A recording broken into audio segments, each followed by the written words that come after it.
Year 10, we're just going to do worked example 5 out of our textbooks.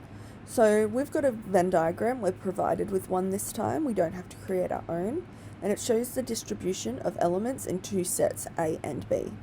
So we want to transfer this table in the Venn diagram to a two-way table. So a two-way table is another really good way to represent this information to help us find different combinations and probabilities. So what I'm going to do is we're going to say draw a two-way table, and the way this reads is we have A, not A, B, not B, and then these columns here are totals, this column here are totals, and then this is the total of elements altogether. So the way I'm going to do this is I am first going to look at, I always find this the easiest, the 3 on the outside. So this is not A and it is not B. So it's going to sit down here in the not A and not B section. I'm then going to look at, well, what elements are in B but not in A? So this is, we look at our circle B, but this one here also belongs to A, so it's just going to be this 6. So we write our 6 here. We then want to look at what elements belong to B and A, so remembering this is our intersection. So this is the center part, which is going to be 1, and then how many elements belong in A and not B is going to be this 2. What we're then going to do is add up each column and row. So 1 plus 2 is 3, 6 plus 3 is 9, 1 plus 3 is 7, 2 plus 3 is 5, and then 7 plus 5 is 12, but also 9 plus 3 is 12. So if we do this correctly, this should all work out that these add up to this and these add up to this. And that makes sense because if we look at it, we've got 6, 7, 8, 9, 10, 11, 12. So some of you may prefer to read your information out of a Venn diagram. Some of you may prefer a two-way table. Either one is fine. You may be asked to specifically put it into a Venn diagram or a two-way table, but that doesn't stop you writing it also the way that helps you read it better. So now we have a bunch of different stuff they want us to find.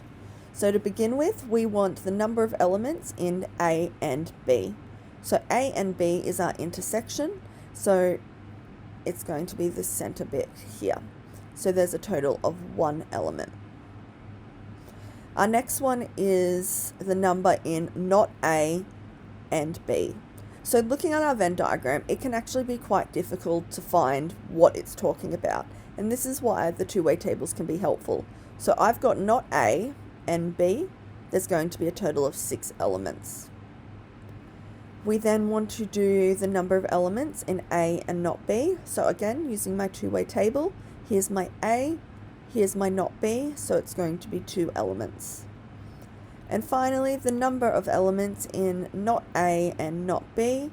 Here's my not A, here's my not B. Where they run into each other is 3. Where are we up to? We then want the number of elements in A. So this is where we start looking at our total columns. So this is my A. If I go down, there is a total of 3 in A. My next one is the number of elements in not B. So here's my not B. It's a row. I go across to the end, and there is a total of 5. Then our last one for part B is the number of elements in A or B. So the way we're going to look at this is, where is it?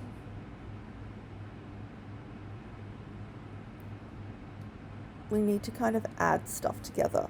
Now this is, I find two-way tables are a little tricky to do this, whereas if I look at my Venn diagram, I know there's 6, 7, 8, 9. So there's 9 in total. If I was to do this, and you can see down here, I can't highlight it. Whoop. They've got a little rule here where they're saying, well, it's equal to the number of elements in A and B, the number of elements in A and not B, and the number of elements in not A and B. I find it really hard coming from the two-way table to find this. But if we only have a two-way table, the way we would do this is, well, we want all the elements in A and B, so there's 1. We then want A and not B, which is 2. And then we want not A and B, which is 6. So 6, 7, 8, 9. So it's a total of 9 elements. Finally, part C wants us to find some probabilities. So we want the probability of A and B, the probability of not A, and the probability of A and not B.